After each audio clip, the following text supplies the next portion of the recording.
He offered charity. She sparked a revolution. Witness the astonishing tale of a waitress who transformed a billionaire, exposed corporate corruption, and built a legacy of true empowerment. Card declined again, ma'am. Do you have another card? The coffee shop cashier, Liam, repeated with growing impatience, ignoring the line forming behind Sofia Alvarez. Sofia felt the heat rise in her neck. It wasn't embarrassment, it was controlled anger. At 29, Sofia had learned that moments like this revealed more about others than they did about herself. The corporate card had been cancelled exactly 6 months ago, obviously, but she kept her personal account strictly organized. Try this one, she said calmly, handing over another card, also declined. Liam snorted, clearly annoyed. That's when a familiar voice cut through the air behind her like a knife. Hey, cashier, just put her coffee on my tab. Sofia turned slowly. Mr. Ethan Thorne, perfectly parted gray hair, a navy suit that cost more than some people's 3-month salary, and that condescending smile she knew so well. The same man who 6 months ago had said in front of the entire board, Sofia, sweetheart, you know we love your unique perspective here, but maybe it's time for you to seek opportunities that better align with your cultural background. The same Ethan who had invented a non-existent restructuring to fire her from Thorne Industries, the company she had helped double in size in 4 years as director of strategy. No, thank you, Sofia replied, her voice polite but icy. Oh, come on, everyone's been there. It's just coffee. Ethan laughed, holding his Apple Watch up to the payment reader. $5.80 won't break me. The payment was approved instantly. Sofia accepted the coffee with a whispered thank you, watching Ethan walk away toward the executive tables without even looking back. To him, she was just another person in need of charity, a story to tell at dinner about how generous he had been to a person in need. That morning, he had no idea who she really was, or rather, who she was becoming. As she walked toward the exit, Sofia felt the weight of the envelope in her purse. The investor signatures were there, along with the contracts that would change everything. 6 months of meticulous planning, secret meetings, building something Ethan could never imagine. She stopped at the door and looked back one last time. Ethan was sitting alone, typing furiously on his cell phone, completely oblivious to the hurricane that was about to hit his life. If you've ever been underestimated by someone who should have known your true worth, then you know that the best revenge isn't served hot, it's served cold, calculated, and at the perfect moment. Subscribe to the channel to find out how a simple $5 coffee would become the catalyst for the most spectacular downfall the corporate world has ever witnessed. 6 months earlier, Sofia had walked into that same Thorne Industries meeting room carrying the proposal that would save the company from bankruptcy, 42 slides of pure strategic genius, the result of sleepless nights analyzing data that no one else had been able to decipher. Gentlemen, she had said, adjusting her glasses as she connected her laptop to the projector, our numbers show that we can not only survive the crisis, but double our profit margin in 18 months. The silence in the room was palpable. Ethan Thorne sat at the head of the table, playing with a $15,000 Mont Blanc pen he had inherited from his father.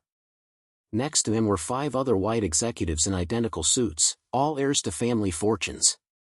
Interesting perspective, Sofia, Ethan had said, without even looking at the screen, but don't you think you're, how can I put this, overestimating our ability to change? This company has traditions that go back 4 generations. Traditions, the word he always used when he meant, we don't want people like you making important decisions here. Sofia had ignored the veiled insult and continued. For 2 hours, she presented irrefutable figures, projections based on market analyses that had taken months to compile, strategies that would revolutionize not only Thorne but the entire industry. At the end, the applause was polite, lukewarm. Thank you, Sofia, we'll consider your suggestions. Ethan had lied with that patronizing smile she knew so well. 3 weeks later, Thorne Industries publicly announced a revolutionary expansion strategy, word for word Sofia's proposal, presented by Ethan as if it were his own creation. The company's profits tripled in 6 months. Sofia didn't even get a thank you. And when she dared to question it, Ethan called her into his office. "Look, Sophia, you're very intense," he had said, leaning back in his Italian leather chair. "Maybe it's time for you to look for something more suited to your profile. I'm sure there are NGOs that would love to have someone with your dedication." NGOs, as if she were some kind of well-intentioned volunteer instead of the most brilliant strategic mind the company had ever had. Now, walking through the streets of Manhattan with the coffee Ethan had generously paid for, Sophia smiled for the first time in months, not a smile of gratitude, but one of anticipation. The envelope in her purse contained more than investor signatures. It contained the birth certificate of Genesis Capital, a strategic consulting firm she had built in absolute secrecy over the past 6 months. 15 former Thorne employees had already signed contracts with her, not just employees, the best talent Ethan had fired or ignored over the years for being different, brilliant women, Black and Latino professionals he considered out of step with the company culture. Each of them harbored resentment. Each of them had inside information. And each of them was hungry for justice. But best of all, Ethan had no idea. To him, Sophia was just a problematic former employee who had understood her place and quietly disappeared. What an arrogant fool. Her phone vibrated. A message from Dr. Kenji Tanaka, Thorne's former IT director, whom Ethan had fired for cultural fit issues, translation, for being a first-generation Asian American who spoke fluent Mandarin and had too many foreign ideas. Meeting confirmed for tomorrow. I brought a special gift, all the backups of Thorne's internal emails from the last 5 years, including the conversations Daniel thought he had deleted. Sophia closed her eyes and took a deep breath. Ethan Thorne had made the classic mistake of powerful men. He had completely underestimated the woman he had humiliated. What he didn't know was that every veiled insult, every stolen opportunity, every condescending smile had been carefully catalogued in her memory. And now, every injustice would become fuel for the destruction machine she had built with the surgical precision of someone who understands that the best revenge isn't served hot, it's served cold, calculated, and at the moment when your enemy feels most secure and invincible. What Victoria didn't know was that every arrogant post, every cruel comment, every public display of her prejudice, was being catalogued by someone who understood a fundamental truth: privileged people always feel untouchable until they discover they're not. 24 hours after Ethan's charity coffee, Sophia was sitting in the boardroom on the 23rd floor of an inconspicuous building in the financial district. Around the oval table were 15 professionals, representing the most talented and underrated in the American corporate market. Dr. Kenji Tanaka connected his laptop to the projector and smiled with malicious satisfaction. "Guys, you're going to love this." The screen lit up with a cascade of internal emails from Thorne Industries, not just ordinary emails, but correspondence that Daniel thought he had permanently deleted, including private conversations between him and other executives about employee cultural fit. "This one's my favorite," Kenji said, clicking on a message from 2 years ago. "We need to find a subtle way to clean house. Too much diversity is affecting our traditional dynamic, especially that Sophia, too assertive for a woman in her position." A murmur of outrage rippled through the room. Olivia Vance, a former marketing director who had been reorganized out of the company after questioning pay disparities, clenched her fists. "There's more," Kenji continued, opening another file.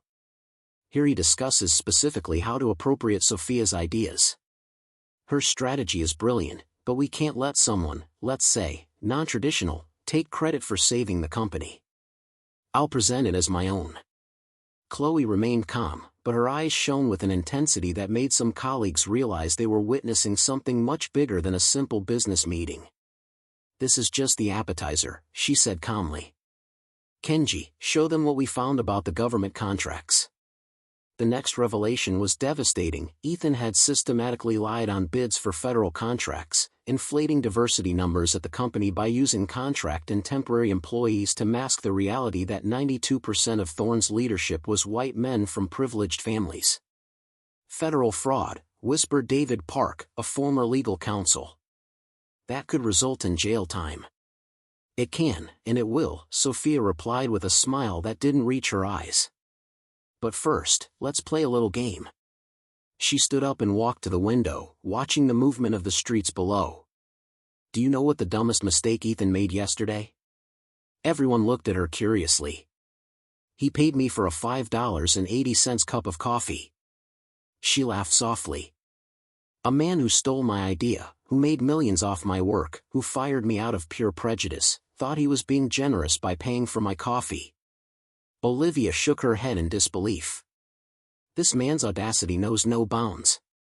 Exactly. And that audacity is exactly what will destroy him. Sophia returned to the table and opened a folder with documents. Genesis Capital officially exists as of today. Our first client? Thorne Industries itself. What do you mean? Asked Kenji, confused. I got an email this morning.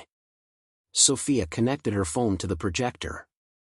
Ethan, in his infinite arrogance, has decided he needs outside consulting to optimize corporate efficiency after last quarter's numbers started to slip. The message was from Amanda Hayes, Thorne's executive secretary and Sophia's former colleague, who had been keeping in touch secretly over the past few months. Mr. Thorne would like to know if you know of any discreet and competent consulting firms. He mentioned that he had an inspiring conversation yesterday with a young female entrepreneur and is rethinking how the company can help emerging talent. The silence in the room was deafening. He has no idea who I am, Sophia continued, her voice heavy with irony. To him, I'm just a struggling black person he helped out of the goodness of his heart. Now he wants to hire a company to solve the problems he created, without realizing the company is me. David Park couldn't contain his laughter. That's genius. He's literally going to pay you to destroy him. Even better, Sophia opened another folder. Amanda gave me the list of clients Thorne has lost in the last 6 months. Coincidentally, they've all decided to outsource their strategic consulting services. Kenji understood immediately. You're already sabotaging the company from the inside. It's not sabotage when you offer a better service, Sophia corrected with a smile. It's pure capitalism. Olivia leafed through the documents, impressed. Sophia, this represents at least $40 million in lost contracts. $52 million to be exact. And that's just the beginning. Sophia sat back down. Because tomorrow afternoon, Genesis Capital will present a proposal to Thorne Industries to solve their efficiency and modernization problems. And what's the plan? Asked David. Simple. We're going to do exactly what Ethan has always done, we're going to use his ideas against him. Sophia opened her laptop and showed him a flawless presentation.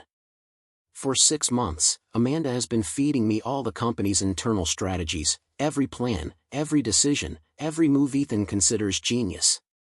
And you're going to present them as if they were hers? No, Sophia shook her head. I'm going to present solutions that expose exactly how all his decisions are leading the company to bankruptcy. I'm going to prove with irrefutable data that he's incompetent and only got where he is through privilege and luck. Kenji leaned back in his chair, impressed.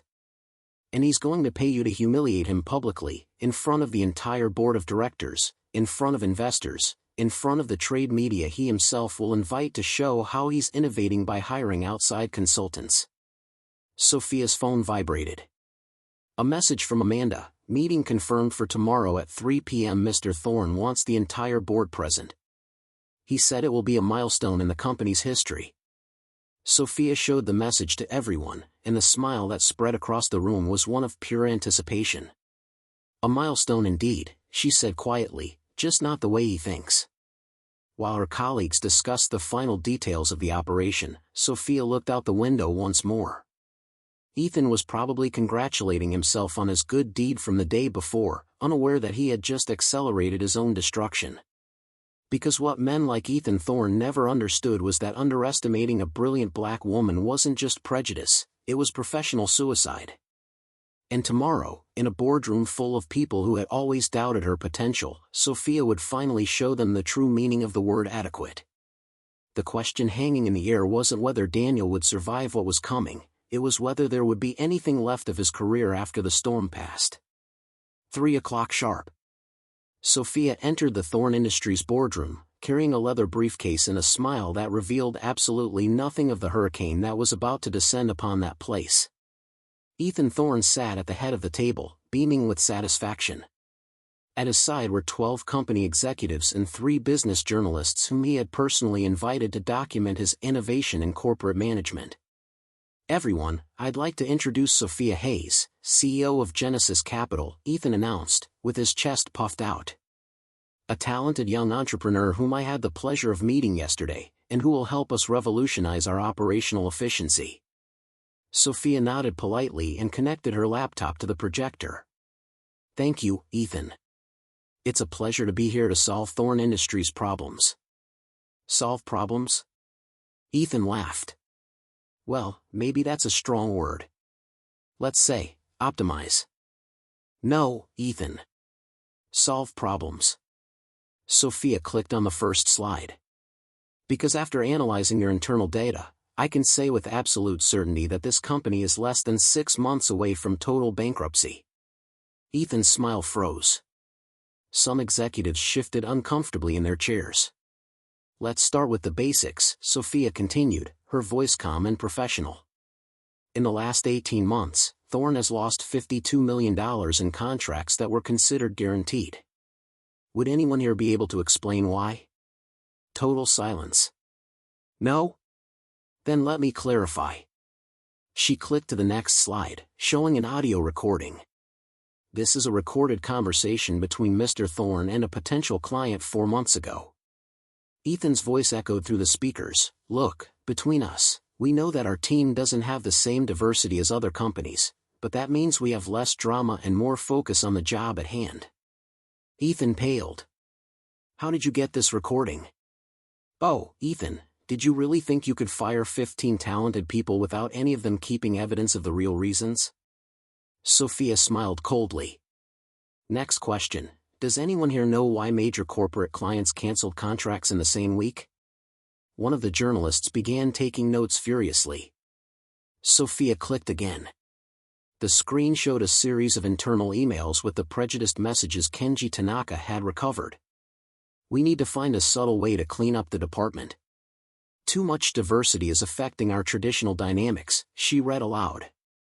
This email was sent by Mr. Thorne to the entire board 2 years ago. "That's been taken out of context," Ethan shouted, jumping up from his chair. "Has it?" Sophia remained unperturbed. "Then let's look at the full context." What followed was a devastating 20-minute presentation, discriminatory emails, recordings of meetings where Julian made racist comments, forged documents for government contracts, and most humiliating of all, proof that he had systematically stolen ideas from employees he later fired.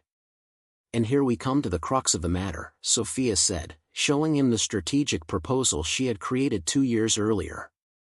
This strategy that saved the company and earned Mr. Thorne a $5 million bonus was created entirely by an employee he fired 3 weeks later for cultural fit issues.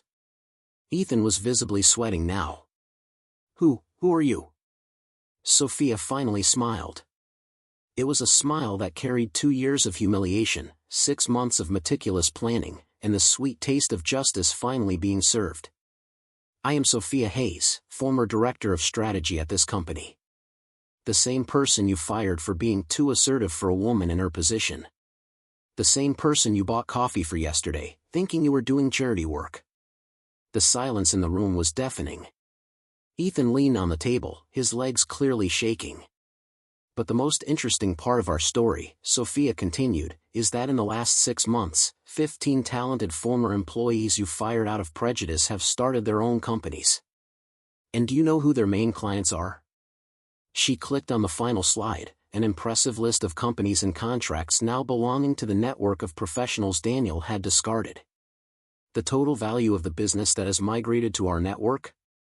$120 million annually. Nearly 3 times Thorne's current revenue. One of the journalists raised his hand. "Miss Hayes, what does this mean for the future of Thorne Industries?" Sophia looked directly at Ethan, who had collapsed in his chair, his face white as a sheet. "It means that arrogance has a price, and that price is total irrelevance." She calmly closed her laptop. Genesis Capital has no interest in saving Thorne. Our goal today was simply to show you the consequences of building an empire based on prejudice and incompetence disguised as tradition. Ethan tried to speak, but only a whisper came out. You planned all this? I did. Sophia picked up her briefcase.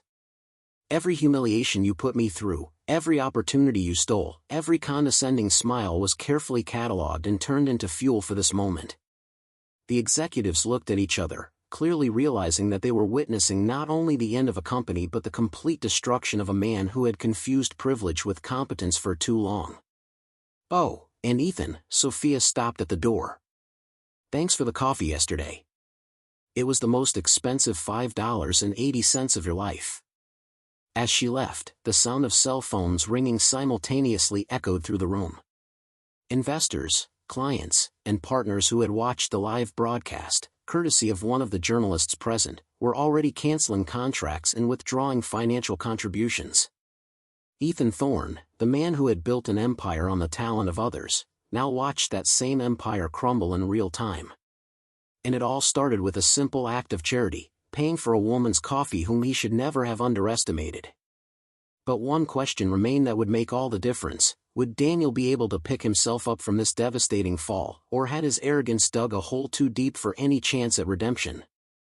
What would happen to a man accustomed to power when he discovered he had lost absolutely everything because of $5.80?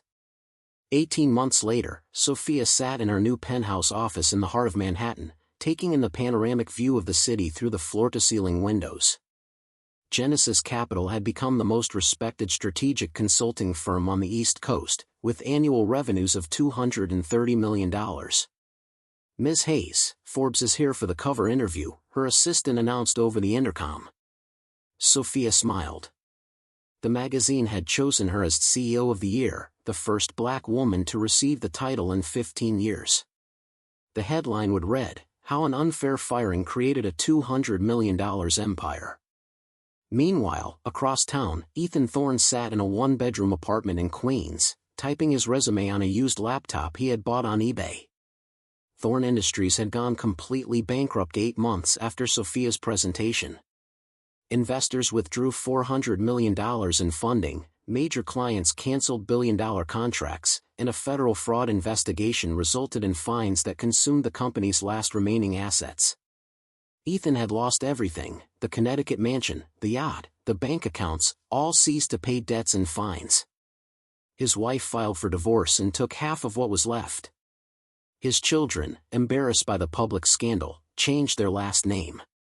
Ethan Thorne, seeking entry-level opportunities, he muttered to himself, typing a humiliating description for LinkedIn. 49 years old, former CEO of a bankrupt company, trying to find work as a junior analyst. The irony did not go unnoticed by anyone in the industry. That afternoon, during the Forbes interview, the journalist asked Sophia about the exact moment she decided to destroy Julian. "It wasn't when he fired me unfairly," she replied calmly. "It wasn't even when I found out he had stolen my strategy. It was when he paid for my coffee, thinking he was doing charity for someone in need." "What do you mean?"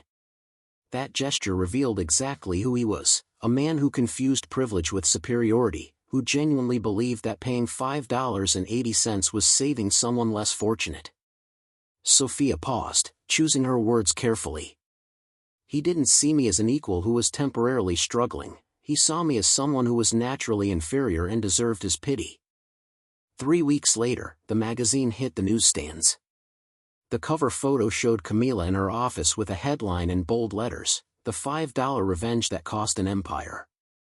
Marcus Chen, now CTO of Genesis Capital, walked into her office with a mischievous smile. "Sophia, you have to see this." He showed her his phone. It was a video on LinkedIn of Ethan trying to promote himself for job openings. "Hi, I'm Julian Thorne, and I'm looking for an opportunity to restart my career in an inclusive and diverse corporate environment." "Inclusive and diverse?" Sophia repeated, laughing. The words he despised most have become his only hope of getting a job. "There's more," Marcus continued. "I got a message from him yesterday. He wants to know if Genesis has any openings." The room was completely silent. "He actually had the audacity to ask you for a job?" asked Olivia Vance, now director of marketing, who had joined the conversation. "Not only that, Marcus showed her the message. I would like to apply for any position available. I have leadership experience and believe I can contribute significantly to a company with values as strong as those of Genesis. Sophia shook her head in disbelief. He destroyed 15 careers out of Prejudice, stole ideas, defrauded government contracts, and now he wants to work for the company created by the people he fired? What was your response? Olivia asked. I sent a 2-line email, Marcus smiled. Mr. Thorne, we appreciate your interest in Genesis Capital. Unfortunately, your experience does not align with our culture of respect, integrity, and meritocracy. Sincerely, Human Resources. Sophia stood up and walked to the window, watching the city below. Somewhere in that sea of people, Ethan was probably in another humiliating job interview, trying to explain to junior recruiters why a century-old company had gone bankrupt under his leadership. Do you know what the most rewarding part of all this is? She said without turning around. It's not that we destroyed Julian, it's that we proved that real talent has no color, gender, or social class. It's that we created a company where people like us don't have to accept crumbs disguised as opportunities. Olivia nodded. 15 former employees who were discriminated against have become millionaire entrepreneurs. That's a silent revolution. And the best part, Marcus added, is that we did it all by playing by the rules. It wasn't sabotage, it wasn't crime, it was simply competence overcoming privilege. Sophia finally turned, a genuine smile on her face. Ethan thought he was being generous by paying for my coffee. What he didn't know was that those $5.80 would become the most expensive investment of his life. She looked at the team, talented people who had been discarded, underestimated, humiliated by men like Ethan, and who now ran one of the most successful businesses in New York. The real revenge was never about destroying Julian, she said. It was about building something he could never imagine. It was proving that when you underestimate the right people, you're not just losing talent, you're creating your own replacements. That night, Sophia passed by the same coffee shop where it had all begun. The same cashier was still working there, and he recognized her immediately from the Forbes magazine displayed on the counter. Ms. Hayes, it's an honor to have you here, he said, clearly impressed. She ordered her usual coffee, a large latte with an extra shot. When it came time to pay, she handed him a black card with no limit. Approved, the cashier announced, smiling. Sophia took her coffee and looked around. There were no more arrogant executives paying for her drinks out of pity. There was no more humiliation disguised as charity. There was just a black woman, CEO of a $200 million company, proving every day that the best revenge isn't getting back at those who hurt you, it's rising so high they can't reach you. If this story has inspired you to never settle for less than you deserve, subscribe to the channel for more stories that prove that underestimating the right people isn't just unfair, it's the most expensive mistake anyone can make, because while some pay for coffee out of pity, others build empires out of justice.